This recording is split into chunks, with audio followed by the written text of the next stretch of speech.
మీ మోకాల నొప్పులకు ఎటువంటి సర్జరీ లేకుండా ఎపియాన్ పెయిన్ క్లినిక్ అందిస్తున్న అత్యాధునిక చికిత్స.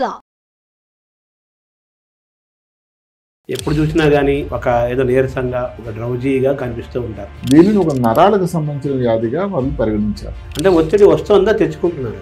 చుట్టుపక్కల వాళ్ళు అవుతున్నారు, వారికి ఐఐటి సీట్ వచ్చింది, వాళ్ళ చుట్టాలు బంధువులు ఈ అబ్బాయికి రావాలి అంటే ఇవన్నీ తల్లిదండ్రులు గమనించి కూడా వాళ్ళకి తెలిసిందల్లా ఏమిటంటే మా అబ్బాయి డాక్టర్ అయిపోవాలి, తప్పేం లేదు ఆలోచన, నిద్ర తక్కువ అయిపోయింది. ఇలాంటి ఇబ్బందుల వల్ల ఏమిటంటే ఈ సిఎఫ్ఎస్ చాలా ప్రమాదం. ఈ ఫ్యాటిక్ సిండ్రోమ్ పైన కోవిడ్ ప్రభావం ఉంది, థైరాయిడ్ ప్రాబ్లం, షుగర్ వ్యాధి ఉంది. ఇలాంటి వాళ్ళలో కొన్ని కారణాలు ఉన్నాయి.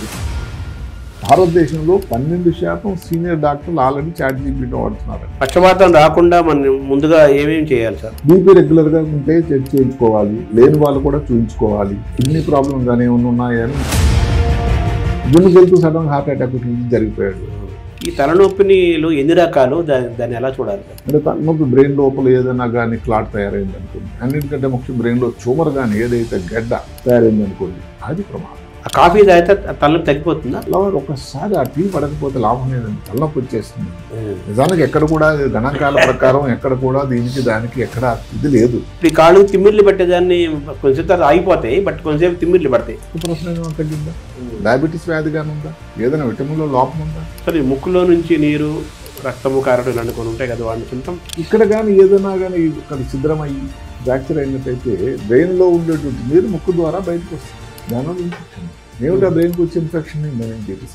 మెనింజైటిస్ అంటే అత్యంత ప్రమాదకరమైనటువంటి వ్యాధి. బ్రెయిన్ స్ట్రోక్స్ వస్తాయని ముందు మనకి తెలిపే లక్షణాలు. 40 సంవత్సరాల లోపల వారికి స్ట్రోక్ రాదను, బీపీ రాదను, షుగర్ రాదు అనే పాత మాటను విస్మరించండి.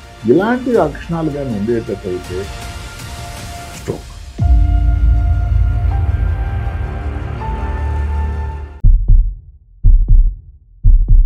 నమస్కారం. మనతో పాటు డాక్టర్ రంగనాథన్ గారు ఉన్నారు. వారు న్యూరో సర్జన్గా చాలా ప్రసిద్ధులు. కొన్ని వేల కేసులను వారు గమనించారు, చూస్తున్నారు, చికిత్స అందిస్తున్నారు, గొప్ప ఆరోగ్యాన్ని ఇస్తున్నారు. ముఖ్యంగా మెదడుకి, వెన్నెముకకి ఆరోగ్యాన్ని అందించడంలో చాలా నిష్ణాతులు. వారిని అడిగి మెదడు, వెన్నెముక, దాని చుట్టూ జరిగే అంశాలు, న్యూరలాజికల్గా వచ్చే సమస్యలు, పరిష్కారాలు, ముందు జాగ్రత్త చర్యలు, ఇవన్నీ తెలుసుకునే ప్రయత్నం చేద్దాం. నమస్కారం. నమస్కారం గారు. మామూలుగా కొంతమంది ఎప్పుడు చూసినా కానీ ఒక ఏదో నీరసంగా ఒక డ్రౌజీగా కనిపిస్తూ ఉంటారు. దానికి ఏమైనా న్యూరలాజికల్ ప్రాబ్లం ఉందా? దాన్ని ఎలా చూడాలి?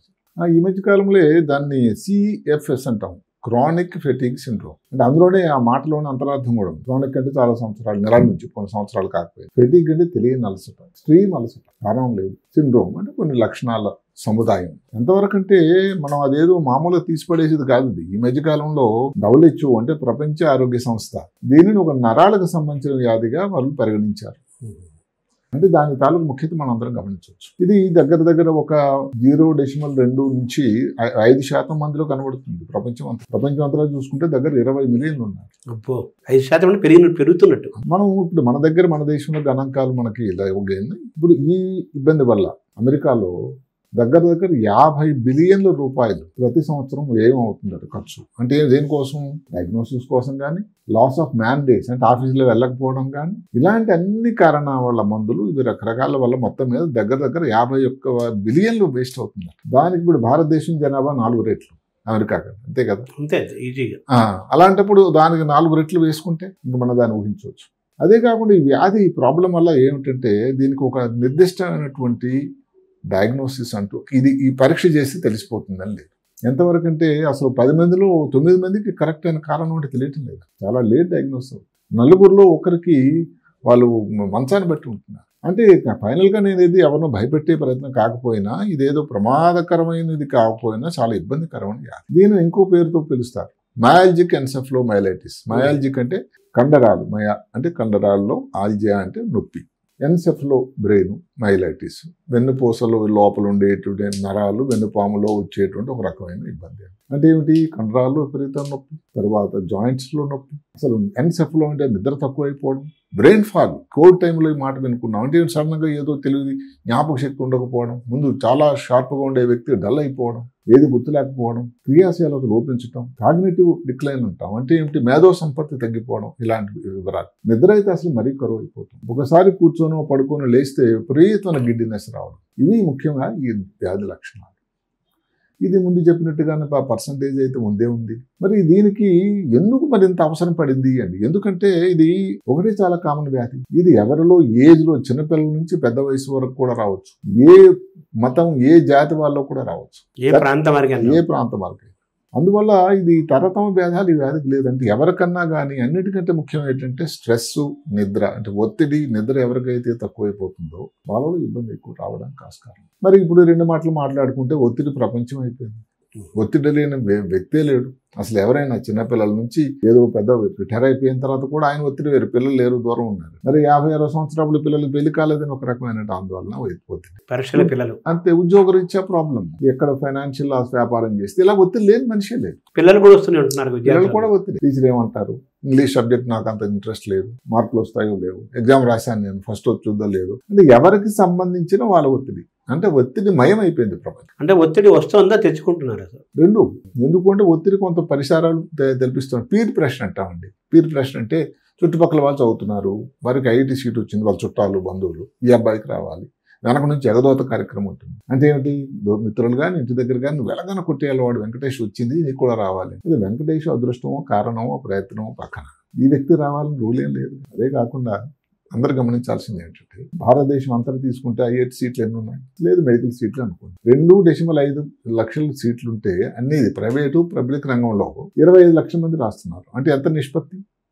అంటే ఇవన్నీ తల్లిదండ్రులు గమనించి కూడా వాళ్ళకి తెలిసిందల్లా ఏమిటంటే మా అబ్బాయి డాక్టర్ అయిపోవాలి, తప్పేం లేదు ఆలోచన. తెలియకుండానే వారిని ఒత్తిడికి, ఆ పరీక్ష రాసే ముందు, పరీక్ష ప్రిపరేషన్ అప్పుడు, ఆ ఎగ్జామ్ నాడు, అసలు ఈ నీటు ఈ పరీక్షలు ఎలా ఉంటాయంటే మీకు తెలియదు కాదు. ఆ రోజు నాడు ఎలాంటి ఎఫర్ట్ పెట్టి ఎంత రాయడం జరిగింది అని అక్కడ బ్రెయిన్లో ఉన్న నాలెడ్జ్కి సంబంధం లేదు. జ్వరం వచ్చింది, జలుబు వచ్చింది, ఏదో వచ్చింది, ఆ రోజు ఆ ఎగ్జామ్ టైంలో అంత పెర్ఫార్మెన్స్ ఉండదు. ఈ ఒత్తిడి ప్రపంచం అయిపోయింది. రెండవది నిద్ర అసలు మనం ఇంతకుముందు కూడా కొన్ని సమయాల్లో సన్నివేశాల్లో చెప్పుకున్నాం. నిద్ర అన్నది ఒక కరువు అయిపోయింది, ఒక ప్రీమియం వస్తువు అయిపోయింది. మామూలుగా ఏంటంటే 6 నుంచి 8 గంటలు నిద్రపోవాలి. నిద్ర తక్కువ అయిపోయిందండి. ప్రపంచం అంతా కూడా నిద్ర తక్కువ దేశాలలో చూసుకుంటే మొదటి స్థానం జపాన్ది అయితే, 2వ స్థానం భారతదేశం. అదే కాకుండా ఈ సాఫ్ట్వేర్ విప్లవం ఈ రంగం వచ్చిన తర్వాత ఈ కామర్స్ వాళ్ళు వచ్చి ఇంకా వాళ్ళంతా రాత్రి పగలు తిరుగుతున్నాయి.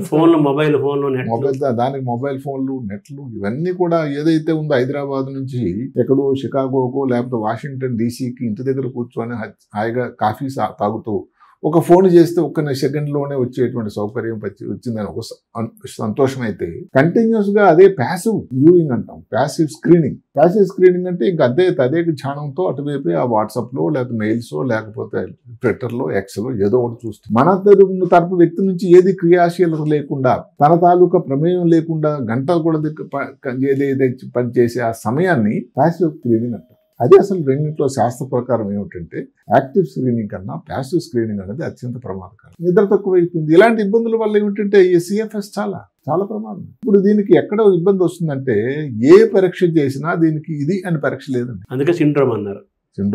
అంతవరకు నేను హాస్యాస్పదంగా ఈ మధ్యన చాట్ జీపీటీ అని ఒక మాట వింటూ ఉన్నాం. ఇలాంటి విషయాలు ఇంకా చాట్ జీపీటీ మనం ఫీడ్ చేయాలేమో.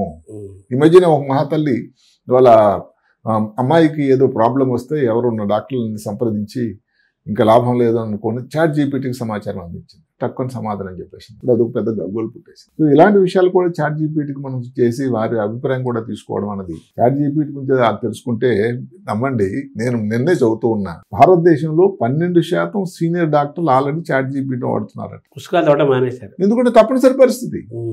పేషెంట్లు చూడడం అనేది ఒకటైతే ఏదన్నా మిస్సింగ్ అనేది ఇప్పుడు పెద్ద రిస్క్ అయిపోయింది కదండి. మనం చెప్పలేకపోతే చాట్ జీపీటీ వాడు చెప్పేస్తాడు, వాడు పెద్ద కాంపిటేటర్ అయిపోయాడు, మన ప్రాణాల మీదకి కాంపిటేటర్ పోటీదారుడు అయిపోయాడు. వీళ్ళు అందరూ చెక్ చేసుకుంటున్నారు చాట్ జీపీటీ ఏమంటున్నాడు. అందుకనే అంటే డాక్టర్లు పాతకాలంలో ఏదైతే డాక్టర్ అయితే మన మేలు కొరే చెప్తాడు, డాక్టర్ దేవుడు అనేటువంటి ఆలోచన కొంత తగ్గి ఏవైతే ఎక్విప్మెంట్ ఇన్స్ట్రుమెంట్స్ మీద బాట్స్ జాట్స్ వీటి మీద ఏవైతే ఉన్నాయో వాటి మీద తాలూకా అనుబంధం నమ్మకం ఎక్కువైంది. ఈ సిఎఫ్ఎస్ అంటుందండి దానికి ఇంకా అది ఎవరు పెట్టలేదు లక్కీగా ఎంతవరకు. మొత్తం మీద సిఎఫ్ఎస్ కు పెట్టాల్సిన అవసరం వస్తుందేమో అని నేను ఒక ఆలోచన ఇచ్చాను అందరికి. ఇలాంటి లక్షణాలు ఉంటాయి. మరి దీని గురించి తెలుసుకోవాల్సింది ఏంటి, ఇందాకోటి ఆర్థికంగా చాలా ఇబ్బంది. అదే కాకుండా కొన్ని లక్షణాలు, ఇప్పుడు లక్షణాలే కానీ మనం వాళ్ళ కారణాలు కానీ ఆలోచిస్తే, లక్షణాలు మనం చెప్పుకున్నాం, కారణాలు కానీ ఆలోచిస్తే ఏమిటి, ఏదో కారణం తెలియకుండా అసలు మామూలుగా ఇన్హెరిటెడ్ గా కంజెంటల్. రెండోది ఏదైనా బ్యాక్టీరియల్ ఇన్ఫెక్షన్ వచ్చింది అనుకోండి, ఈ మధ్యకాలంలో ఏదో క్లమిడియా అని ఒక ఇన్ఫెక్షన్ ఉంటుంది, మైకోప్లాస్మా అని, వైరల్ ఇన్ఫెక్షన్, సైటోమెగాలో వైరస్ అని, హ్యూమన్ హెర్పీస్ వైరస్ అని, దాని నుంచి రికవర్ అయిన తర్వాత కోవిడ్ టైంలో చాలా ఎక్కువైంది. ఈ మధ్యకాలంలో వేసవి ఎక్కువైపోయింది. మొదలు తెలంగాణ రాష్ట్రంలో వేసవిలో కూడా వచ్చిన దీని వల్ల కూడా చాలా ఎక్కువ వస్తుంది. ఈ ఫ్యాటిక్ సిండ్రోమ్ పైన కోవిడ్ ప్రభావం కూడా ఉంది. సో అందువల్ల కోవిడ్ తర్వాత శాతం ఎక్కువైంది. ఎంతవరకు అంటే ప్రతిరోజు హైదరాబాద్ నగరంలో కొన్ని కేసులు బయటపడుతున్నాయి. అంతే కదా, ఇప్పుడు పేషెంట్ వస్తారు వీల్ చైర్లో, పరీక్షలన్నీ చేస్తాం, పరీక్షలన్నీ చేసి వారి పరీక్షలన్నీ బాగానే ఉన్నాయి. విషయం ఏమిటంటే పరీక్షలన్నీ బాగానే ఉన్నాయి, వ్యక్తి బాగలేరు, వీల్ చైర్లో ఉన్నారు. ఇది హాస్యాస్పదం కాదు, పేషెంట్ కూడా వినడానికి నచ్చదు. అక్కడే మనకి తాలూకు ఇబ్బందులు సైంటిఫిక్ గా చెప్పడానికి అక్కడే కనిపించట్లేదు. అంటే సైంటిఫిక్ ఏమిటి, ప్రతి రిపోర్టు మీకు చేసిన దాన్ని బట్టి రక్త పరీక్షలు కానీ అన్ని నార్మల్ ఉన్నాయి. కొన్ని సమయాల్లో మనకి ఎవరికైనా ఎనీమియా ఉందనుకోండి, లేకపోతే థైరాయిడ్ ప్రాబ్లం ఉంది, షుగర్ వ్యాధి ఉంది, ఇలాంటి వాళ్ళు కొన్ని కారణాలు ఉన్నాయి. కొన్ని అది సన్నివేశాలు చాలా తక్కువ, లిమిట్ పరిమితం. ఎక్కువ శాతం దానికి ఇది కారణం, నిర్దిష్ట కారణం అంటుంది. కానీ ఇది పనిలో ఇది కానీ ఇబ్బంది అవుతుంది, ప్రొడక్టివిటీ తగ్గిపోతుంది. వాడికి నిష్క్రియ పరత్వం అంటారు కదా, ఏమి లేకుండా క్రియాశీలకంగా ఊరికి అలాడల్గా కూర్చోటం. ఇలాంటి పరిస్థితులు దీని తాలూకు ముఖ్యత చాలా ఎక్కువైంది. దీనికి ఏమిటంటే మందులు ఇవ్వడం అనేది ఒక ఎత్తున్నట్టయితే డాక్టర్లు ఫ్యామిలీ సపోర్ట్ చాలా ముఖ్యం. ఏంటంటే ఫ్యామిలీ కూడా ఆ వ్యక్తులకు ఎవరైతే ఈ వ్యాధితో బాధపడే వాళ్ళకి అంతా బాగానే ఉంది, ఇబ్బంది పడాల్సిన అవసరం లేదు, డాక్టర్ గారు మనకి తప్పకుండా ఆపరేషన్ చేయాల్సిందో, ప్రమాదమైందో, క్యాన్సర్ వ్యాధి లాంటి వ్యాధి లేదు అని చెప్పారు అని ఈ డిప్రెషను, యాంగ్జైటీ లాంటి వాళ్ళతో ఎవరైతే వ్యక్తులు బాధపడుతున్నారో వాళ్ళకి కొంత ఫిజియోథెరపీ కానీ, సైకలాజికల్ కానీ, ఎక్సర్సైజ్ చేయడానికి వాళ్ళ ఉత్సాహపరచడం కానీ, ఫ్యామిలీతో కలిపి పేషెంట్లు, డాక్టర్లు, ఫ్యామిలీ, సైకాట్రిస్టులు, మానసిక నిపుణులు వీళ్ళందరూ కలిపి ఉంటే దాన్ని తొందరగా రికవరీ చేయడానికి ఆస్కారం ఉంటుందని అందరిది ఆలోచన. అంటే ఒక కౌన్సిలింగ్ చెప్పడం, మందులు ఇవ్వడం ఎంత ముఖ్యమో దానికంటే ముఖ్యం కౌన్సిలింగ్. అంటే నువ్వు నార్మల్ ఉన్నావు, ప్రతి పరీక్ష నార్మల్, భయపడాల్సిన వ్యాధి ఏమీ లేదు, ఇన్ని పరీక్షలు మిస్ అవ్వ కాదు కదా, అన్ని పరీక్షలు చేయలేదని లిస్ట్ ఒకటి చూపించి దీన్ని ఎంఆర్ఐ చేసాం, లేకపోతే సిటీ స్కాన్ చేసాం, పెట్ స్కాన్ ఏదో ఒకటి చేసాం, ప్రతిదీ నార్మల్ ఉంది. అయితే లాస్ట్ పరీక్ష అది ప్రతిదీ నార్మల్ ఉన్నారు, నేను ఎందుకు నార్మల్ లేను? ప్రశ్న సమంజసమైన ప్రశ్నే, జటిలం వల్ల ఏమిటో దానికి ఆన్సర్ జవాబే జటిలం, లాజిక్ గా ఉంది అక్కడ. ఇది ఎందుకంటే నీ తాలూకా నువ్వు ఎక్కడ ఆఫీస్లో నీకు చాలా ఎక్కువ స్ట్రెస్ అవర్స్ అవుతూ ఉన్నాయి, నేను తక్కువైపోయింది, దాన్ని ఎలాగో జనాలు ఆ జాబ్ మారడం అన్నా కానీ, లేదా అక్కడే నీ మేనేజ్మెంట్ దగ్గరికి వెళ్ళి ఆ పర్మిషన్ తీసుకోవడం కానీ, ఏదన్నా కానీ జాబ్లో అడ్జస్ట్మెంట్ అన్నది, జాబ్ చేస్తూనే అంటే లివింగ్ విత్ ఏ ప్రాబ్లం. దాన్ని ఈ మధ్య కాలంలో ఒక మాట వచ్చింది, అది ఒక జీవకు సంబంధించి ఉన్నట్టు వ్యాధి అట. అందుకని లివింగ్ విత్ నో సిఎఫ్ఎస్ అంటే ఏమిటి, క్రానిక్ ఫెటిగ్ సిండ్రోమ్తో బతకడం అనేది నేర్చుకోవాలి. కోవిడ్ టైంలో మాట చెప్పుకున్నాం, లాంగ్ కోవిడ్లో లివింగ్ విత్ లాంగ్ కోవిడ్, అది పోతూ ఉంటుంది, దాంతో మనం బతకాలి, సహజీవనం చేయాలన్నారు. అలాంటి పరిస్థితి ఈ వ్యాధిలో కూడా వచ్చిందా అని నాకు అనిపిస్తూ ఉంటుంది. అదే కాకుండా దీనికి ఏంటి, కొన్ని ఇంజెక్షన్ లాంటివి ఏదైనా యాంటీ ఆక్సిడెంట్స్ మందులు కానీ, లేకపోతే కొంచెం న్యూట్రిషన్ ఫుడ్ కానీ, ఇలాంటివి కౌన్సిలింగ్ చేస్తూనే మందులు కూడా ఏదో మాటలతో కాకుండా మాటలతో పాటు మందులు కూడా కొన్ని అవసరమైనటువంటి మందులు ఇచ్చినట్టయితే దానివల్ల రికవర్ అవడానికి ఆస్కారం, దోహదకారం. అంటే దీన్ని సైకలాజికల్ గా చూడాలా, న్యూరలాజికల్ గా చూడాలి? రెండు. ఎందుకంటే రెండింటి ప్రమేయం ఉంది. ఎందుకంటే ఇప్పుడు మనకి ఎక్కడైనా చిన్న టెస్ట్ ఉండి ఏదో చిన్న ప్రాబ్లం ఉంటే దానికి అదే పట్టుకోవడం, ఏదన్నా ఒత్తిడి కారణంగా చెప్పినట్టు కారణం వల్ల కూడా దాని వల్ల కూడా రావడం, ఈ రెండింటికి కూడా కలిపి అంటే రెండు కలయిక. బేసిక్గా ఏంటంటే మెదడులో వచ్చిన ఇబ్బంది ఇది. మెదడు పరీక్ష నార్మల్, కానీ తయారీ అవ్వడం అనేది మెదడులోనే కదా. కాబట్టి మానసికంగా కానీ న్యూరలాజికల్ గా కూడా రెండింటి తాలూకా ప్రయత్నమే ఒక వ్యక్తిని ఈ సిఎఫ్ఎస్ నుంచి బయటకు రావడానికి దోహదకారి అవుతుంది. సార్, మామూలుగా ఇప్పుడు మీ దగ్గరకు వచ్చే పేషెంట్లు ఎక్కువ మంది ఏ వ్యాధితో ఏ ఇబ్బందులతో వస్తుంటారు సార్? ఎక్కువ మంది వచ్చేది వ్యాధి అన్నట్టే తలనొప్పి, నడుము నొప్పి, తర్వాత ఈ మధ్యకాలం చూస్తుంది ఇది స్ట్రోక్, ఫిట్స్, మోర్చ వ్యాధి, సరే తలనొప్పిలో ఒక భాగంగానే బ్రెయిన్ ట్యూమర్. ఈ యువతలో ఏమిటంటే నిద్ర తక్కువైపోవడం, మర్చిపోయినట్టు, బ్రెయిన్ ఫాగ్, ఇలాంటి లక్షణాలు. బ్రెయిన్ స్ట్రోక్స్ వచ్చే ముందు మనకి ఏమైనా తెలిపే లక్షణాలు చాలా ఉన్నాయి. అదే కదా, ఇప్పుడు ఏమిటంటే ఏ విషయంలోనన్నా బ్రెయిన్ స్ట్రోక్ కానీ, బ్రెయిన్ ట్యూమర్లో కానీ, పార్కిన్సన్ వ్యాధి, ఆల్జీమర్స్లో వ్యాధి కానీ ఇప్పుడు క్రియాశీలకత మారింది. అది చాలా సంతోషం. అసలు నా ప్రకారం ఏంటంటే 2025 సంవత్సరంలో కష్టం వచ్చిన తర్వాత వైద్యం చేయడం గొప్పతనం కాదండి. కష్టం వచ్చే ముందు ప్రోయాక్టివ్ అంటే వచ్చేదానికి ముందు ఆలోచన చేసి, అదే కాకుండా వచ్చే అవకాశం ఉందని ఒక ఆలోచన, ఆ తర్వాత ప్రివెన్షన్, ఆ తర్వాత పర్సనలైజ్డ్ కేర్, అంటే ఆ వ్యక్తి కారణం ఏంటి వెతకాలి, అప్పుడు ప్రిసైజ్ కేర్. చూసారా, 5 P'లు, అన్ని పీలే.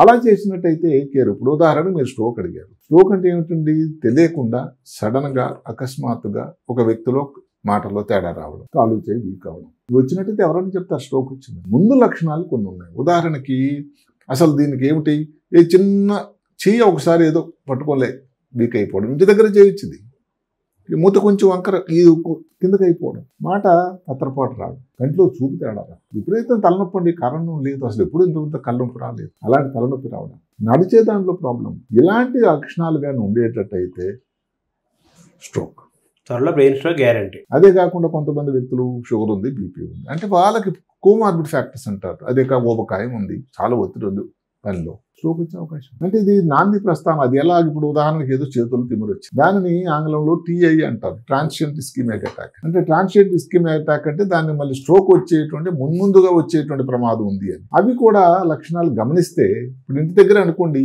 ఏదో మూతి వంకరుంది తేడా, మీరు కాఫీ తాగుతూ ఉంటే కొంచెం పక్కకి జారిపోయింది అని చాలు, అంతే, పూర్తిగా కాలు వీక్ అయిపోయింది, స్ట్రోక్ అని చెప్పడం గొప్పతనమే ఉందండి. అవును. అదే కాకుండా స్ట్రోక్ లో 2 రకాలు ఉన్నాయి, ఒకటి ఇస్కీమిక్ స్ట్రోక్ అని, రెండోది హెమరేజిక్ స్ట్రోక్ అని. ఇస్కీమిక్ స్ట్రోక్ అంటే ఏంటంటే 90% ఇస్కీమిక్ స్ట్రోకే, అంటే మెదడుకు వెళ్లే రక్తనాళాల లోపల రక్త ప్రవాహం, రక్త ప్రసరణ స్లో అయిపోవడం, తగ్గిపోవడం, మందగించడం. హెమరేజిక్ స్ట్రోక్ అంటే 10%, 90 అసలు ఇస్కీమిక్ స్ట్రోక్ అంటే ఒక ప్రాంతంలో, మెదడు లోపల ప్రాంతంలో రక్త ప్రసరణ తగ్గిపోవడం, అంటే ఆ పర్యవాహక ప్రాంతం అంతా కూడా రక్త ప్రసరణ తగ్గిపోవడం వల్ల అక్కడ ఉండేటువంటి కేంద్రాల్లో పనితనం నాశరతం అయిపోతుంది. హెమరేజిక్ స్ట్రోక్ అంటే రక్తనాళాలు రప్చర్ అయిపోవడం, పగిలిపోవడం, సడన్ గా బీపీ పెరగడం వల్ల బ్రెయిన్ హెమరేజ్ అంటారు. ఇది ఇస్కీమిక్ స్ట్రోక్, అది హెమరేజిక్. అది 90%. Haemorrhagic stroke 10%. అది 90%. అది 90%. Ischaemic stroke 90%. సార్, ఇప్పుడు ఈ పక్షవాతం రాకుండా మనం ముందుగా రాకుండా ఉండాలంటే ఏం చేయాలి? ప్రివెన్షన్. ఈ మధ్య కాలంలో పక్షవాతాన్ని ఒక లైఫ్ స్టైల్ డిజీజ్ గా పరిగణిస్తుంది. అంటే మీరు అడగొచ్చు, అంటే మన జీవన శైలి, ఉదయం నుంచి సాయంకాలం వరకు మనం చేసేటువంటి దైనందిన జీవితంలో ఉండే కార్యక్రమం, ఇతర వరకు ఒత్తిడి కానీ ఎంతవరకు మీ సమయం కేటాయించగలుగుతున్నారు ఎక్సర్సైజ్ కోసం, అసలు ఎక్సర్సైజ్ చేయగలుగుతున్నారా? ఏదైతే ప్రపంచ ఆరోగ్య సంస్థ నుంచి వచ్చేది ఏంటంటే, భారతదేశంలో ఇద్దరులో ఒకరట లేజీ అయిపోయారట, అసలు తనకి ఎక్సర్సైజ్ అంటూ చేయటం లేకపోతున్నారు, అంటే సగం మంది లేజీ అయిపోయారు. సగం మంది. భారతదేశంలో ఈ సంఖ్య పెరిగింది. అది ముందు ఏదైతే భారత ప్రధాని మనందరం కలలుగంటున్నాము, ఏదైతే 3వ స్థానం ఆర్థికంగా ఆక్రమించాలి, ట్రిలియన్లు 5 ట్రిలియన్ల ఎకానమీ అన్నది, ఇది జరగాలంటే అందరూ యాక్టివ్ ఇండియన్స్ ఉంటేనే కదా. యాక్టివ్ ఉండాలి.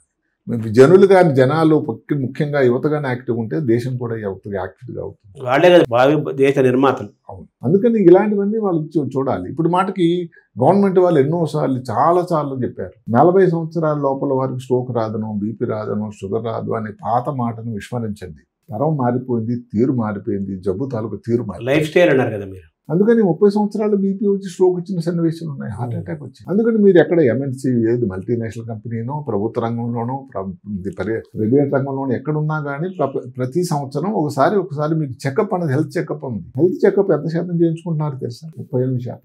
అంటే 62% ఇంకా చేయించుకోవటం. అంటే ఎందుకు అంటే అక్కడ ఒక ఇదనమాట, అదే ధీమా, నాకు రావడం ఏంటంటే బీపీ, నాకు షుగర్ అంటే బ్రహ్మాండంగా ఉన్నారు. అది షుగరు, బీపీ ఎందుకు వస్తుంది, ఎవరికి వస్తుంది అని ఎవరు చెప్పలేదు. ఏ జబ్బు ఎందుకు వస్తుంది మళ్ళీ ఏమిటి, మనం ఇంత మధ్య కాలంలో చాలా సార్లు విన్నాము, అది జిమ్కి వెళ్తూ సడన్ గా హార్ట్ అటాక్ వచ్చింది, జరిగిపోయాడు, వాడు బాడీ బిల్డింగ్ మర్చిపోతున్నాడు. అందువల్ల ఏంటంటే ఇది ఎందుకు వచ్చిందని కాకుండా డెఫినెట్ గా కానీ ఇదే కానీ ముందు కానీ బీపీ ఆ చెకప్ లో కానీ మీరు గుర్తించి దాని మందులు కానీ తీసుకున్నట్టయితే ఇబ్బంది రాదుగా. ఇంకొక ఇంపార్టెంట్ వ్యక్తి ఏదైతే ఇరుసు లాంటి వాడు, ఆయన యాక్సిస్ ఆ కుటుంబానికి సంపాదించే వ్యక్తి, మరి అదే జీవనోపాధి తగ్గిపోయిందిగా. స్ట్రోక్ వచ్చి తర్వాత కూడా అతను ఇంటి దగ్గర ఉన్నా కూడా మరి అది ఏం ఉపయోగం లేని పరిస్థితి, మళ్ళీ భారం, మిగతా వాళ్ళకి భారం. అందువల్ల స్ట్రోక్ అన్నది అదేదో క్యాన్సర్ లాంటి వ్యాధి కాదు, కానీ అది ఒక లైఫ్ స్టైల్ డిజీజ్. భోజనం ఇప్పుడు మీరు చూడండి, జంక్ ఫుడ్ ప్రతి విలేజ్లో, పాతకాలంలో ఏంటంటే విలేజ్లో సన్నంగా ఉంటారు, ఇంటి దగ్గర చేసే భోజనం చేయిస్తారు అని. ఇప్పుడు పెద్ద తగ్గిపోయింది, ఏం లేదు. సిటీకి, పల్లెకి, పట్టణానికి లైఫ్ స్టైల్ చాలా మారిపోయింది. సేమ్ ఇదే జంక్ ఫుడ్ దొరుకుతుంది, ఇదే ఆ మద్యం సేవించడం, ఇదే పొగ త్రాగడం, ఇదే అన్ని. పక్షపాతం రాకుండా మనం ముందుగా ఏమేమి చేయాలి సార్? బీపీ రెగ్యులర్ గా ఉంటే చెక్ చేయించుకోవాలి, లేని వాళ్ళు కూడా చూపించుకోవాలి. కిడ్నీ ప్రాబ్లం కానీ ఏమైనా ఉన్నాయని సింపుల్ టెస్టులు, యూరియా, క్రియేటిన్ లాంటివి చేయించుకోవాలి. షుగర్ ఉండేటట్టయితే చాలా క్రమంగా పక్కాగా దానికోసం డైట్ ని ఫాలో అవ్వాలి. వ్యాయామం చాలా అవసరం. ఊబకాయం అనేది పెరిగిపోతూ ఉంది, ఎందుకంటే డెస్క్ జాబులు సిట్టింగ్ జాబ్ ఎక్కువైపోయింది కానీ ఊబకాయం కూడా తగ్గించాలి. ఇలాంటి జాగ్రత్తలు తీసుకున్నట్టయితే, అదే కాక లక్షణాలు ఏదైనా ఈ చిన్న తిమ్మిర్లు చిన్న మాటలు మాట్లాడుతుంటే సడన్ గా మాటల తత్రపాటు పడ్డారు, సైన్ చేస్తూ ఉంటే ఇప్పుడు ఏది చెక్ రోజులు పోయినాయి తగ్గిపోయినాయి కానీ అన్ని యూపీఐలు వచ్చాయి కదా, ఇప్పుడు చెక్ ఉండేటట్టు ఏదైనా రాస్తూనే ఉన్నారని సైన్ చేస్తున్నారు అనుకోండి ఏదో ఫైలు, సడన్ గా మీది తేడా వచ్చింది, ఇవన్నీ కూడా స్ట్రోక్ కావచ్చు లక్షణాలు. అలాంటప్పుడు మీరు డాక్టర్ని దగ్గరగా ఉండేటువంటి న్యూరోసర్జన్ సంప్రదిస్తే ముందు ఈ స్ట్రోక్ రాకుండా ఉండేదానికి ప్రతి సౌకర్యం ఉంది హైదరాబాద్ నగరంలో, ఆంధ్ర రాష్ట్రంలో. ఒకప్పుడు ఏదైతే ఉందో హైదరాబాద్ అనేది మెడికల్ హబ్ అది. ఇప్పుడు వెళ్లాల్సిందారా మీరు ఇంటి బయటకు వెళ్ళి డాక్టర్ గారి దగ్గరికి వెళ్తే 5 నిమిషాల్లో మీ చేతిలో ఎంఆర్ఐ అయ్యి తిరుగు కూడా రెడీ. అలాంటి సౌకర్యాలను అందరూ కూడా దానికి మనం ఉపయోగకరంగా వినియోగించుకోవాలి. అంటే డాక్టర్తో సంప్రదించకుండానే సహజంగానే పక్షపాతం రాకుండా ఉండటానికి మీరు సూచించే మార్గాలేంటి? ఇదే ఆహారంలో సరిగ్గా మితం, సరైనటువంటి భోజనం. జంక్ ఫుడ్ ఎందుకంటే అప్పటికి రుచికరంగానే ఉంటుంది, అందులో ఎంత షుగర్ ఉంటుంది, ఎంత సాల్ట్ ఉంటుంది, లేకపోతే ఎంత ఆయిల్ ఉంటుంది. భారత ప్రధాని స్వయంగా చెప్పాల్సి వచ్చినటువంటి అగత్యం వచ్చింది, అయ్యా మీరు రోజు వాడకంలో ఉండేటువంటి ఇది నూనె శాతం తగ్గించండి ఈ మధ్య కాలం. సరే వారు ఏమిటంటే ఏదో ఫ్యాటీ లివర్ డిసీజ్ రావడానికి అవకాశం ఉంది, కానీ ఇది కూడా దానికి కూడా అదే లింక్. అదే కాకుండా ఆరోగ్యంగా ఉండాలి. కనీసం మీరు మీకోసం మీ కుటుంబాని కోసం ముందు వ్యాయామం చేయాలి. కనీసం 20 నిమిషాలు వ్యాయామం. జిమ్కే వెళ్ళక్కర్లేదు, ఇంటి దగ్గర వాకింగ్ చేయండి, లేకపోతే జాగింగ్ చేయండి, సైక్లింగ్ చేయొచ్చు, ఏదన్నా గార్డెనింగ్ చేయండి, బాగా చేయొచ్చు. భోజనంలో సరే మనం చెప్పుకున్నాం, సాల్ట్ అన్నది చాలా తగ్గించేయాలి. సాల్ట్ వాడకం అనేది తగ్గించాలి. మద్యం సేవించే వాళ్ళు లిమిటెడ్ గా తీసుకోండి. పొగ త్రాగే వాళ్ళు పూర్తిగా అసలు వదిలేయాలి. దానివల్ల ఎటు మంచి లేదు సరిగదా. నెమ్మదిగా అది తెలియని శత్రువు. ఎందుకంటే రక్తనాళాల తాలూకా ఆ స్ట్రెంగ్త్ ఏదైతే ఉందో, సాఫ్ట్నెస్ అనేది తగ్గిపోయి గట్టిపడిపోయి దానిలో రక్త ప్రసరణ తగ్గిపోయి స్ట్రోక్ రావడానికి వస్తుంది. గుండెలో వచ్చినట్టయితే హార్ట్ అటాక్ అంటాం, బ్రెయిన్లో వస్తే స్ట్రోక్ అంటాం. ఇవన్నీ చేయకుండా ఉండేటట్టయితే స్ట్రోక్ రావడానికి ఆస్కారం చాలా తక్కువ. సరే, ముక్కులో నుంచి నీరు, రక్తము కారడం అనుకుని ఉంటాయి కదా, వాటిని సిమ్టమ్, వాటిని ఏమంటారు? మెదడుకి ఏమైనా ప్రాబ్లం ఉందా? అంటే ముక్కులో నీరు అన్నది ముక్కుకి మెదడుకి భగవంతుడు అమర్చినటువంటి ఒక చిన్న బోనేనండి మధ్యలో, అంటే కొన్ని మిల్లీమీటర్ల తేడా అంతే. ఇది ఇంతవరకు బ్రెయిన్ ఉంటుంది, ఇక్కడ ముక్కు అంటే అంతే కదా, అంతే. అంటే మన ఎల్ఓసిఏ లైన్ ఆఫ్ కంట్రోల్, పాకిస్తాన్కి భారతదేశంలో చిన్న లక్ష్మణ రేఖ. అక్కడ ఇబ్బంది ఏమిటంటే అంత థిన్ బోన్. ఇప్పుడు ఎవరికైనా చిన్న దురదృష్టవశాత్తు యాక్సిడెంట్ అయింది అనుకోండి, ఆ బోన్ బ్రేక్ అవుతుంది. బ్రెయిన్ లోపల సృష్టికర్త మనిచినటువంటి చాలా గొప్ప ఇంపార్టెంట్ ద్రవ పదార్థాన్ని పేరు సిఎస్ఎఫ్ అంటారు, సెరిబ్రో స్పైనల్ ఫ్లూయిడ్. ఇక్కడ కానీ ఏదైనా కానీ ఇక్కడ ఛిద్రమయ్యి ఫ్రాక్చర్ అయినట్టయితే బ్రెయిన్లో ఉండేటువంటి నీరు ముక్కు ద్వారా బయటకు వస్తుంది. దానినే ముక్కులో నుంచి నీరు కాదు. ముక్కులో నీరు అనేది 2 సన్నివేశాలు ఉంటాయి. జలుబు ఉందనుకోండి, కామన్గా అయితే జలుబు అది బ్రెయిన్ లోపల ప్రమాదం ఏంది కాదు. జలుబు బాగా ఉంది, దగ్గు వచ్చింది, ఈ మధ్య కాలంలో వచ్చింది అంటే కామన్ కారణం అదే, కామన్ కోల్డ్ అంట. ముక్కు నుంచి ఏదైతే వాటర్ కంటిన్యూస్గా ఒక పక్క నుంచి వచ్చి వాటరీ కలర్ ఉండి ముక్కులో ఏదైతే జలుబు దాని వల్ల వచ్చిన ఎలర్జీ వల్ల వచ్చిన నీరా, మెదడులో చూస్తున్న నీరా, దానికి ఏమన్నా చిన్న బెడ్స్ ఏవైతే ల్యాబ్ టెస్టులు కూడా ఉన్నాయి. కానీ దానికంటే ముఖ్యంగా అత్యంత ముఖ్యమైన పరీక్ష ఏమిటంటే వెన్నులో పూసలో ఒక సూది వేసి ఏదైతే సిజేరియన్ సెక్షన్ ఆపరేషన్ అప్పుడు చేసేటువంటి ఇలా మాదిరి అక్కడ నుంచి సిఎస్ఎఫ్ తీసి అందులోపల ఇంజెక్షన్ చేస్తారు కాంట్రాస్ట్. అది మెదడు లోపల ఎక్కడైతే ఆ రంధ్రం ఉందని అనుమానం ఉందో అక్కడ వరకు తీసుకెళ్లి దాన్ని టెస్ట్ చేస్తే దాని పేరు సిటీ సిస్టోగ్రఫీ అంటారు. అక్కడ కానీ ఈ కాంట్రాస్ట్ కానీ బయటకు వచ్చిందో 100% అక్కడ ప్రాబ్లం ఉంది, దానికి ఆపరేషన్ చేయాల్సిన అవసరం కూడా ఉంది. ఎందుకంటే ఆ నీరు కానీ బయటకు వస్తే ఇబ్బందులు ఏమిటండి, దానివల్ల ఇన్ఫెక్షన్. ఏమిటా బ్రెయిన్కి వచ్చే ఇన్ఫెక్షన్ మెనింజైటిస్ అంటాం. మెనింజైటిస్ అంటే అత్యంత ప్రమాదకరమైనటువంటి వ్యాధి. ప్రాణాపాయం చాలా హెచ్చుగా ఉంది. దానివల్ల పిచ్చులా రావడం, స్పృహలు కోల్పోవడం, వెంటిలేటర్ పెట్టాల్సి రావడం, దాని నుంచి రికవర్ అవ్వడం, తర్వాత లేట్ అవ్వడం, ఇలాంటి ఇబ్బందులు ఉంటాయి. కాబట్టి ఎప్పుడైతే ముక్కులో నీరు కానీ వచ్చి అది బ్రెయిన్లో వచ్చిన నీరు అని కానీ కన్ఫర్మ్ చేస్తే ఎంత తొందరగా అయితే అంత తొందరగా దానికి శస్త్రచికిత్స చేయాల్సిన అవసరం కూడా ఉంటుంది. అది మెనింజైటిస్ తాలూకు ఒక లక్షణం అంటారా? అంతే మరి. అంటే వాటర్ రావడం మెనింజైటిస్ లక్షణం కాదు, నీరు రావడం వల్ల దాని నుంచి మెనింజైటిస్. చుట్టుపక్కల వాతావరణం అంతా దుమ్ము ధూళి అంతా ఉంటుంది కదండి. అవును. ఇప్పుడు ఆయన భద్రంగా ఎలా చేశాడంటే దాన్ని ఉండాల్సిన చోటు అది ఆయన నిర్దేశించాడు.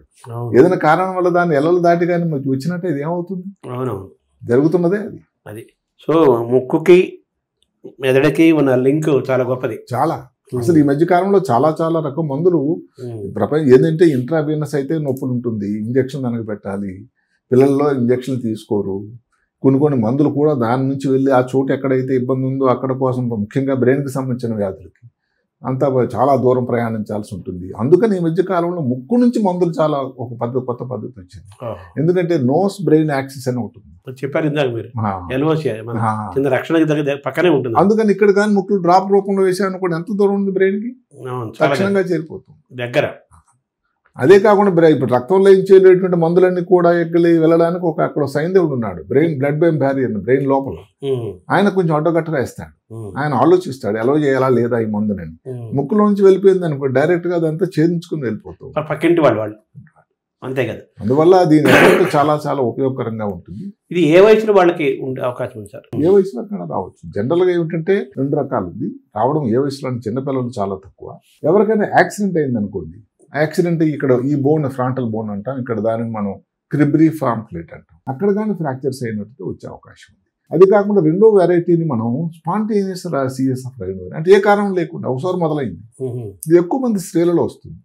ఏదో కారణం వల్ల మెదడు లోపల ఎక్కడైతే ఈ జంక్షన్ ఏరియాలో ఒక చిన్న రంధ్రం ఉండడం, ఇన్నాళ్ళు ఊరుకొని సడన్ గా ఒక రోజు అది ఓపెన్ అవ్వడం, ఆ తర్వాత అక్కడి నుంచి వాటర్ పోతూ ఉండడం జరుగుతూ ఉంటుంది. దాన్ని స్పాంటేనియస్ సిఎస్ఎఫ్ రైనోవేరియా.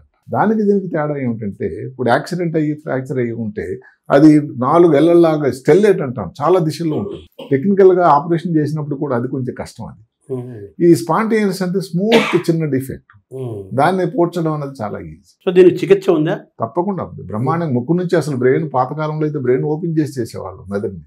ఇప్పుడు లేకుండా ముక్కు ద్వారానే, ఎండోస్కోపిక్ ద్వారానే ఆ రంధ్రాన్ని మనం గుర్తించి ఎక్కడైతే ఉందో దానికి కొంచెం ఏదైనా ఫ్యాట్ కానీ లేకపోతే కండరం ఇది పెట్టడం కానీ, ఫేషియా కానీ, ఈ మధ్య కాలంలో దాన్ని ఉండడానికి జెల్ అని ఒకటి వచ్చింది, సీల్. చాలా పద్ధతి మారి. అంటే సర్జరీ కంపల్సరీ చేయాలా, మామూలుగా మందులు దీని ద్వారా నివారణ పైలేదు? ఒక్కసారి కానీ సీరియస్ అవ్వటే నీరు వస్తున్న నీరు అనేది సెరిబ్రోస్పైనల్ ఫ్లూయిడ్ అని, దానికి కారణభూతమైన అక్కడ రంధ్రం ఏదో ఉంది, డిఫెక్ట్ అని ఉంటే దానికి సర్జరీ అనేది తప్ప మందులు లేవు. అయితే ఇక్కడ చిన్న మాట, కొంతమందికి అదృష్టవశాత్తు మెనింజైటిస్ 3 సంవత్సరాలు రాకపోవచ్చు, 6 మాసాల నుండి రావచ్చు. ఈ తలనొప్పినిలో ఎన్ని రకాలు, దాన్ని ఎలా చూడాలి సార్? అసలు తలనొప్పి ఒక పెద్ద శాస్త్రం అండి. మా గురువుగారు ఏం చెప్పేవారంటే, తల ఎవరికైతే ఉంటుందో వాళ్ళకే తలనొప్పి వస్తుంది. అంతే కదండి, తల లేకపోతే నొప్పి ఎలా వస్తుందండి? తల ఉన్న ప్రతివాడికి వస్తుందని అర్థం ఏంటంటే చిన్నపిల్లల నుంచి పెద్దవాళ్ళ వరకు అందులో ప్రమాదకరమైన తలనొప్పి. తల అంటే మెదడనే మామూలుగా అది ప్రత్యామ్నాయం లాగా వాడతారు. తల అంటే అసలు నిజానికి పురే భాగం, ఆ లోపల ఉండేదాన్ని మెదడు అంటారు. కానీ అందరూ తలనొప్పి అంటే ఆ ప్రాంతంలో వచ్చిన నొప్పి.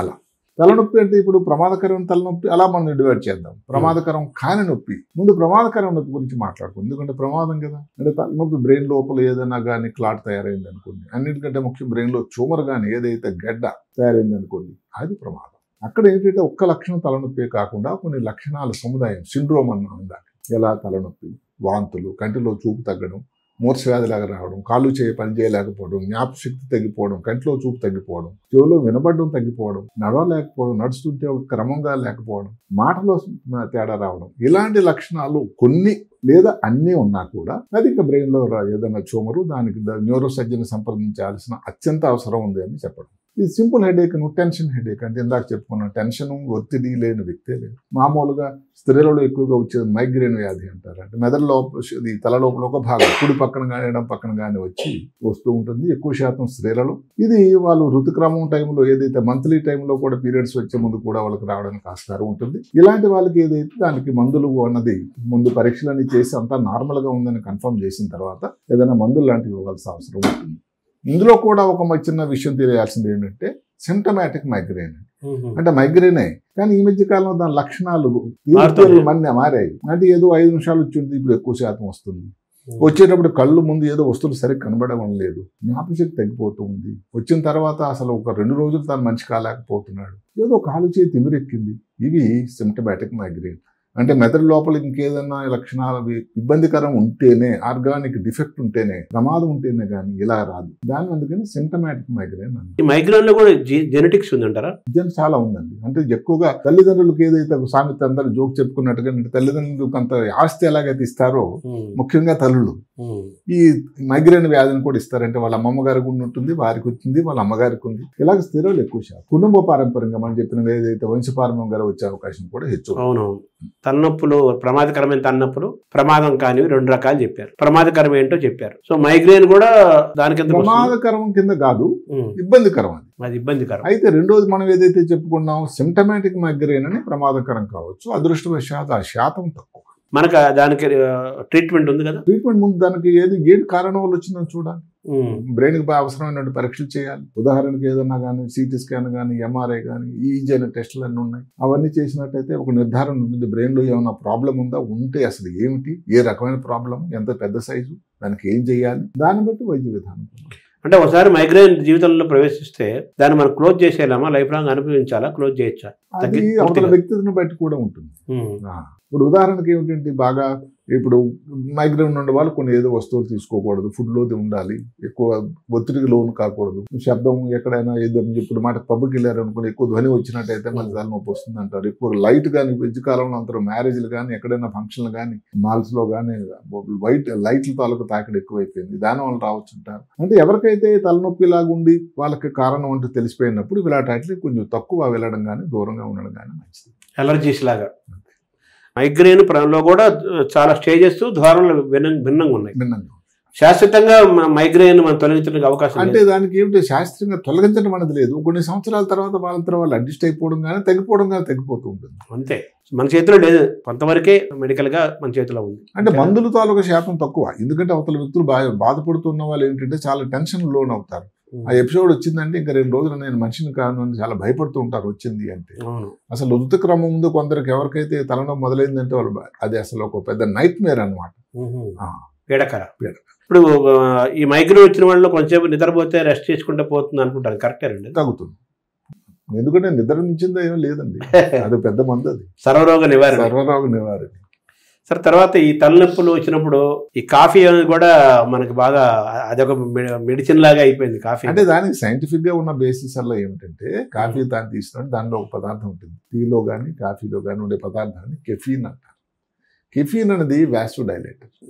అంటే ఏమిటంటే మెదడులో రక్తనాళాల లోపలికి రక్త ప్రసరణ ఎక్కువగా అయ్యి ఆ తలనొప్పి తగ్గి కొంచెం కంఫర్టబుల్ ఉండడానికి దోహదకారం చేస్తుంది. కానీ అయితే ఆ సర్వత్రా హేతువులాగా తలనొప్పి తగ్గాలంటే 5 కప్పులు 10 కప్పులు తాగుతూ ఉంటే అది ప్రమాదం కాస్త బెడిసికొడుతుంది. మంచి కాదు, సరిగదా, దానివల్ల ఇబ్బంది ఎక్కువ రావడం కాస్త. అది ఓకే. ఇప్పుడు తలనొప్పి ఉన్నప్పుడు అంటే మీరు చెప్పిన ప్రమాదకరం కాదు, మామూలుగా ఒత్తిడి వల్ల కానీ నిద్ర లేకపోవడం వల్ల కానీ ఏదైనా కానీ తలనొప్పి వస్తే ఆ కాఫీ తాగితే తలనొప్పి తగ్గిపోతుందా? అది చెప్పాను కదా, దానివల్ల కెఫీన్ ప్రభావం కొంత ఉండదండి. అది కాకుండా నేను కాఫీ టీ తాగితే నాకు తలనొప్పి తగ్గిపోతుందని ఒక ధీమా, ఒక సైకలాజికల్ బూస్ట్. ఈ బూస్ట్ కన్నా సైకలాజికల్ బూస్ట్ అనేది చాలా గణనీయంగా పనిచేస్తుంది. చాలా మంది మనం ఇది వింటూ ఉంటాం, తెల్లవారు ఒక్కసారి ఆ టీ పడకపోతే లాభం లేదండి, తలనొప్పి వచ్చేస్తుందని. నిజానికి ఎక్కడ కూడా గణాంకాల ప్రకారం ఎక్కడ కూడా దీనికి దానికి ఎక్కడ ఇది లేదు. కానీ అది చేయగానే ఒక కంఫర్ట్ అనమాట, నేను కాఫీ తాగ్గానా టీ తాగ్గానా నేను తలనొప్పి తగ్గిపోయింది అని ఒక సంతోషం. కాఫీ వాళ్ళకి బూస్ట్ లాగా పనిచేస్తుంది, అంతే, అక్కడ బూస్ట్ అవుతుంది. అదే అంటే ఈ కాఫీ అనేది బ్రిటిష్ స్టైల్ ఈ మధ్య కాలం మనకు అలవాటు, అంతమంది మనకు అలవాటు కూడా లేదు కదా. కానీ మనం బాడీకి ఏది అలవాటు చేస్తే అందులో కొట్టుకుపోతుంటాం. అందరికి తెలియాల్సింది ఏంటంటే కాఫీ అంటే కెఫీన్ అని కాదు, టీలో కూడా కెఫీన్ ఉంటుంది. ఇంతవరకు ఎందుకంటే కూల్ డ్రింక్స్ లో కూడా కెఫీన్. అవునా? అంటే ఒక స్టిమ్యులెంట్ అండి అది. ఓకే. అంటే మరి కాఫీలో ఉన్న ఆ స్టిమ్యులేషన్ కి టీలో ఉన్న స్టిమ్యులేషన్ కి మిగతా ఉన్న జ్యూసుల్లో ఉన్న స్టిమ్యులేషన్ తేడా ఉందా? పెద్ద తేడా ఏం లేదు. నిజానికి ఏమిటంటే ఎక్కడ కూడా ఎన్ని కప్పులు తాగుతున్నారు, ఎంత ఇప్పుడు కాఫీ అని అనుకోండి, ఎంత ఎక్కువ strength so called strong coffee అంటే ఇలాంటి దాన్ని బట్టి కొంత మారుతూ ఉంటుంది. ఇప్పుడు ఆల్కహాల్ ఆ స్టిమ్యులేషన్ ఉండదా? ఆల్కహాల్లో కెఫీన్ ఉన్నట్టు నాకు ఎక్కడ లేదు. కెఫీన్ అనేది స్టిమ్యులేట్ చేసే ఒక కెమికల్ రియాక్షన్, అది అంతే కదా. మరి దానికి ఇప్పుడు రక్తనాళాలు పెద్దగా అవ్వాలి, రక్తనాళంలో వెళ్ళేటువంటి రక్త ప్రసరణ ఆ టైంలో బాగా పోవాలి అని అంటే రక్తంలో మెదడుకు సిబిఎఫ్ అంటాం, సెరిబ్రల్ బ్లడ్ ఫ్లో, అది పెరుగుతూ ఉంటుంది, కొంచెం హ్యాపీగా ఉంటుంది.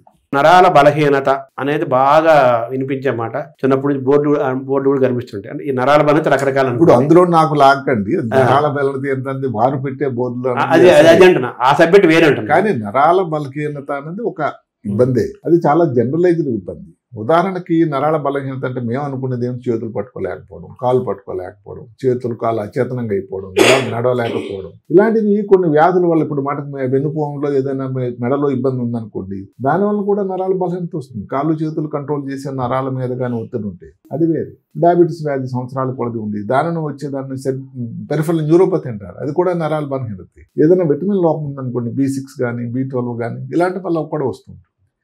అదే ఇలాంటి దానిలో వచ్చేదాన్ని ఒక నిర్దిష్టంగా డాక్టర్ గారు పరీక్ష చేసినప్పుడు చేతుల్లో కాళ్ళలో కొన్ని బలం తగ్గడం కానీ, లేకపోతే కొన్ని టెస్టులు ఉంటాయి, ఇంకా సెన్సరీ స్పర్శ కానీ, లేకపోతే మనం ఈ కొట్టడం ఒకటి ఉంటుంది, జర్క్స్ ఎలిసిట్ చేయడం అని, ఇలాంటివన్నీ చూస్తుంటే తేడాగా ఉన్నట్టయితే నరాల బలహీనత. నరాల బలహీనత చాలా కామన్ గా అందరూ జనరల్ గా వాడేటువంటి ఒక మాట. నరాల బలహీనత అనేది ఇంకేదు, వాళ్ళు సంభోగంలో వచ్చిన దాన్ని కూడా నరాల బలహీనత వాడే సన్నివేశాలు చాలా ఉన్నాయి. అది ఈ సబ్జెక్ట్ కాదు.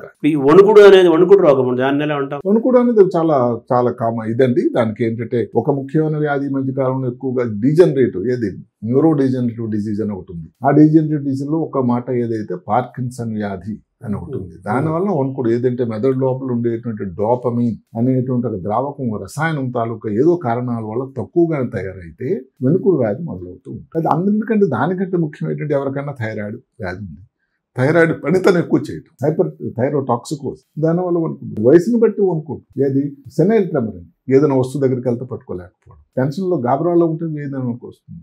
ఆల్కహాలిక్ ట్రెమర్, ఎందుకంటే ఆల్కహాల్ సెర్బోల్పతి అంటే ఏంటంటే బ్రెయిన్ లోపల ఆల్కహాల్ తాలూకా ప్రభావం. లివర్ లో హెపాటిక్ ఎన్సెఫలోపతి అని అంటారు. అంటే ఏంటి, లివర్ మద్యం సేవించడం వల్ల లివర్ మీద డ్యామేజ్ అయ్యి లివర్ తాలూకా ప్రభావం ఏదైతే బ్రెయిన్ లో కన్నెక్కుపడి చూపితే వచ్చేదాన్ని ఎన్సెఫలోపతి, అది హెపాటిక్ ఎన్సెఫలోపతి. అది జనరల్ గా కారణం మద్యం సేవించడం. అంటే వణుకుడు నథింగ్ బట్ పార్కిన్సన్ కాదు, వణుకుడు అన్ని కూడా పార్కిన్సన్ కాదు. వణుకుడు అన్నది పార్కిన్సన్ లో ఒక లక్షణం. వణుకుడు అంటే చేతులు వణకడం అండి, ఏదైనా వస్తువులు పట్టుకున్నప్పుడు కానీ లేకుండా కానీ. ప్రెమరెట్ రెస్ట్ అని కూడా అంటాం, ఏ పని కూడా చేయనప్పుడు కూడా కంటిన్యూస్ గా వణకడం. ఇలాంటి కొన్ని దాని ఒక లక్షణమే కాకుండా మిగతా లక్షణాల సముదాయాన్ని బట్టి ఏ వ్యాధి అని మేము నిర్ధారణ చేస్తాం. ఇప్పుడు ఈ కాళ్ళు తిమ్మిర్లు పట్టేదాన్ని కొంచెం తర్వాత ఆగిపోతాయి, బట్ కొంచెంసేపు తిమ్మిర్లు పడతాయి, అది ఏ కారణం వల్ల ఉంది అని. అంతే. రక్తనాళాల రక్త ప్రసరణ ఏమైనా తగ్గిందా, డయాబెటీస్ వ్యాధిగానే ఉందా, ఏదైనా విటమిన్లో లోపం ఉందా? మామూలుగా కాళ్ళ మీద కాలు వేసుకుని ఒక 5 నిమిషాల తర్వాత తిమ్మిరుని మళ్ళీ కాళ్ళు బదిలిస్తే తగ్గిపోవడం వేరు.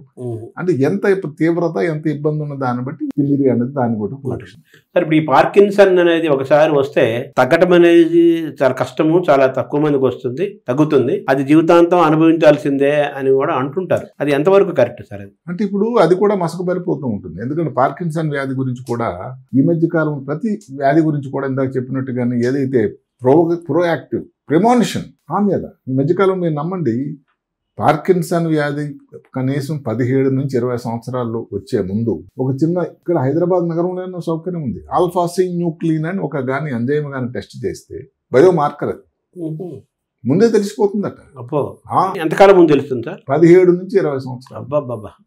అలాగే ఆల్జిమర్స్ వ్యాధిని రాకముందు ఎలాంటి ఒక బయోమార్కర్ చేస్తే ఒక 15 సంవత్సరాల ముందు తీసుకుంటుంది. ఇప్పుడు అలాగే జన్యుపరంగా టెస్ట్లు వచ్చాయి, జెనెటిక్ టెస్టింగ్, ఎవరెవరికి వచ్చేదానికి ఆస్కారం. అంటే పద్ధతులు మారుతున్నాయండి, జీవితాంతం ఇంకా లేదు. ఇప్పుడు మాటకు రాకముందు వాళ్ళ ఇంటి దగ్గర ఎవరికో ఉంది, తల్లిదండ్రులకు ఉంది, ఈయన కూడా ఏదో అనుమానంగా ఉంది, ఆయన చేసే ఉద్యోగం ఆడలేదు, పెయింటర్ ఇంకెక్కడైనా ఉన్నాడు. ఇలాగ ఉండేటట్టయితే పార్కిన్సన్ రావడానికి ఆస్కారం ఉంది అని ఒక అనుమానం వచ్చి కానీ టెస్ట్ చేయించుకుని దాన్ని బట్టే మందులు తయారు చేయొచ్చుగా, అప్పుడు జీవితాంతం ఉండడానికి ఆస్కారం ఉంటుంది. అంటే నాకు ఒక బాగా తెలిసిన వ్యక్తి, పెద్ద ఆయన, ప్రియదానం అవసరం, ఇంకొక ఆయన నాకు కూడా బాగా తెలిసిన ఆయన, ఒక వ్యక్తి నడుచుకుంటూ వస్తున్నాడు, లేదా వెళ్తున్నాడు, అతను మళ్ళీ వెనక్కి పిలిచి, నీకు ఒకసారి న్యూరో సర్జన్ చూపించుకో, నీకు పార్కిన్సన్ వచ్చినట్టుంది అని చెప్పి అన్నాడు. నాకేంటి పార్కిన్సన్ రావడం ఏంటి అది ఇది అన్నాడు. లేదు ఒకసారి ఎందుకైనా మంచిది, నీ నడక తేడా ఉందన్నాడు. వెళ్ళి చూపిస్తే చెప్పేశాట అంటే అది స్టేజ్, ఆ స్టేజ్ లో ఉందని. అంటే పార్కిన్సన్ వ్యాధిలో ఇంకా కొన్ని లక్షణాలు ఉన్నాయి. ఒక్క వణుకే కాదు, వణుకు ఉందండి, ముఖంలో తేడా ఉంటుంది. ఇప్పుడు మీరు జోకులు వేస్తున్నారు, ముఖంలో ప్రస్ఫుటమైన మార్పులు కనబడు, మాస్క్ లెగ్ ఫేస్ అంటారు. ఆయన ఏమిటంటే అచేతనంగా ఉంటాడు, అంత మంచి జోక్ వేసినా కూడా లేదు, ఇబ్బంది ఏదో అవుతుంది, సినిమా ఏదో చూస్తున్నారు, సీరియల్ ఏదో చూస్తున్నారు, ఏదో కోపం అయింది, దాంట్లో కానీ ముఖంలో కలవలు కనబడాలి కదా, ఆ భావోద్వేగాలు కనబడవాళ్ళు. రైటింగ్ స్లో అయిపోతూ ఉంటుంది, అక్షరాలు చిన్నగా అయిపోతాయి, మైక్రోగ్రఫీ అంటారు. అసలు బటన్ తీసుకోవడం అయితే కొంత గగనం, ఎవరో వస్తున్న సహాయం చేయాలి. ఇలాంటి లక్షణాలు ఏమున్నా కానీ అవి డెఫినెట్ గా పార్కిన్సన్ వ్యాధి అవ్వడానికి ఆస్కారం ఉంది అని మనం అయితే ఏమైందంటే ఆ వ్యక్తి కోలుకున్నాడు, మళ్ళీ మామూలు ఇప్పుడు బ్రెయిన్ చాలా షార్ప్ గా పనిచేస్తుంది. అది మెడికల్ మిరాకిల్ డాక్టరే చెప్పారు. లేదు బ్రెయిన్ షార్ప్ గా, పార్కిన్సన్ వ్యాధిలో బ్రెయిన్ లో తేడా రాదండి. ఏమిటి జ్ఞాపక శక్తి కానీ అవన్నీ బ్రహ్మాండంగా ఉంటాయట. ఆ లక్షణంలో జ్ఞాపక శక్తి తేడా లేదు. ఈ నెమ్మది అయిపోవడం, హ్యాండ్ రైటింగ్ కానీ, ట్రెమర్ కానీ, చేతులు టైట్ గా అయిపోవడం కానీ, ఇలా మాటలో కూడా కొంచెం స్లో మాట, ఇవి కానీ ఆ టైంలీ కానీ వైద్యం చేసి దానికి చేసినట్టయితే బ్రహ్మాండంగా రికవర్ అవుతుంది. అదేం క్యాన్సర్ వ్యాధి కాదు కదా. అంటే వాళ్ళు డాక్టర్ ఎవరో మెడికల్ మిరాకిల్ చేసి నువ్వు కోలుకోవడం అంటే సామాన్య విషయం కాదు అన్నారట. అంటే ఎక్కడ మనం కోరుకున్నప్పుడు టైఫాయిడ్ వ్యాధి సీరియస్ గా ఉండేది నేను కోరుకున్నా కానీ మనం మెడికల్ మిరకల్ కోవిడ్ టైంలో బతికిన అదృష్టవంతులు మెడికల్ మిరకల్స్, జరిగిపోయిన వాళ్ళు సాడ్ పార్ట్. ఇలా మెడికల్ మిరకల్ అంటే దానికి ఒక ప్రత్యేకమైన తాత్పర్యం అంటూ లేదు. ఒక ప్రమాదకరమైన పరిస్థితి నుంచి ఒక ఏదో ఇన్ఫెక్షన్ వచ్చింది అనుకోండి, నాకు యాక్సిడెంట్ అయింది అనుకోండి, దాని నుంచి రికవర్ అయ్యాడంటే అది మెడికల్ మిరకల్ కింద. Thank you doctor.